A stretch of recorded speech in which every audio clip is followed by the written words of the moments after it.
check this out right quick.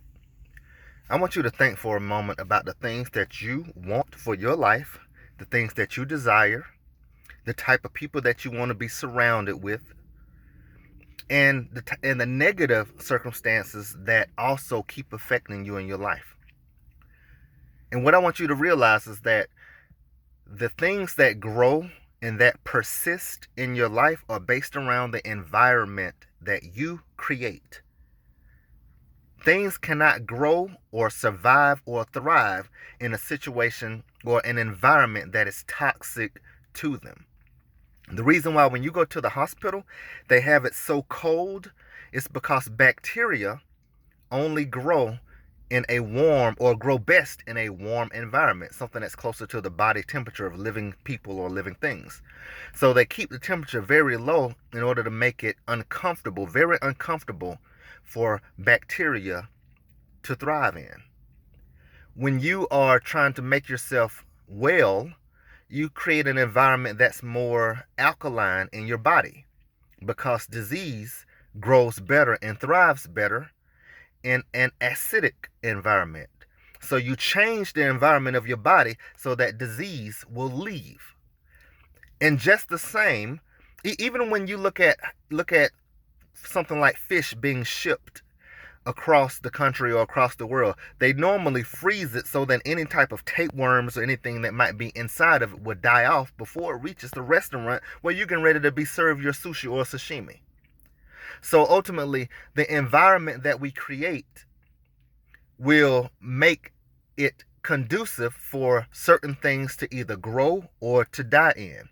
But things do not grow, persist, or thrive in a toxic environment or in an environment that's toxic to them. Part of the reason why many of us don't grow in the things that we are trying to accomplish is because we simply allow ourselves to end up in a toxic environment. We are surrounded by negativity. We surround ourselves with naysayers. We surround ourselves or stay connected to people who don't have our best interest at hand. And as a result, all of our ambition, our goals, our dreams end up being poisoned to the point that they shrivel up and die. Just the same, however, if we really take charge of ourselves, then we can reverse that. Because it is up to us to create an environment ourselves, around ourselves, that really becomes toxic to the negative people.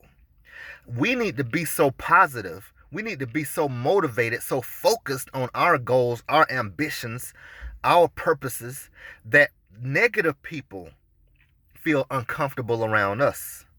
If you ever hear yourself saying or talking about how some people are always trying to get over on you, people are always trying to take advantage of you, then the reason behind that is because you have made it so comfortable for that type of person to be around you.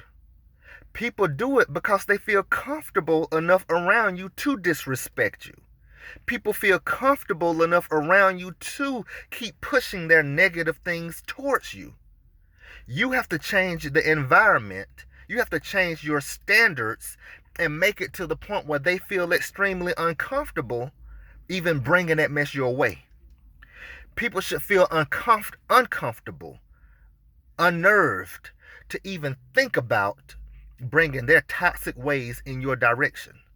When you start changing your environment, then you start changing your destiny. When you start changing your environment, you start changing the stuff that comes and goes in your life.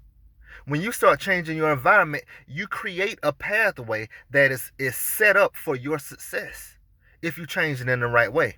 But you have to establish the environment that determines what will grow in your life and what will die from your life. You are responsible for that. And you can do it.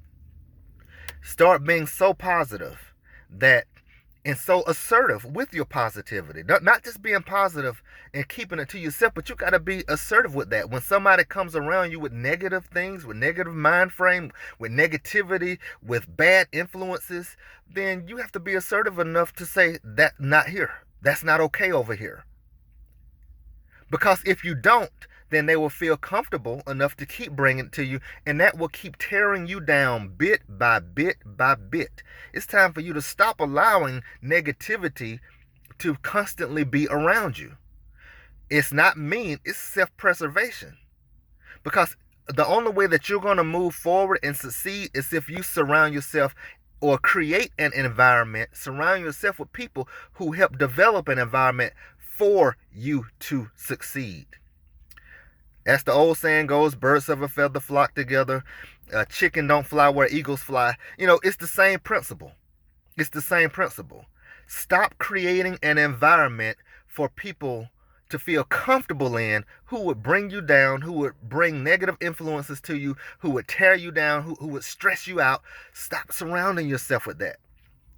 Be assertive enough, positive enough, bold enough, confident enough to challenge that at the door, to check it at the door, and make it so that you are so strong and so focused on your success, on your forward movement, on your growth, on your positivity, that people will either have to run away from you because you're too positive, you bring up too much inspiration, you're too focused on business and growth and the best things of life, so that they either feel so uncomfortable that they have to leave, have to stay away from you, or they have to change. But ultimately, the key thing is remembering, though, you control it. You control the environment. You set the standards. You set the expectations. And once you start controlling that, then you will notice a huge change and the opportunity to truly move forward in what you are trying to do in your life and truly start achieving the growth that you're seeking. Just remember that, as I said, you control the environment, then you control the outcome. Make your environment conducive of the life that you want to live.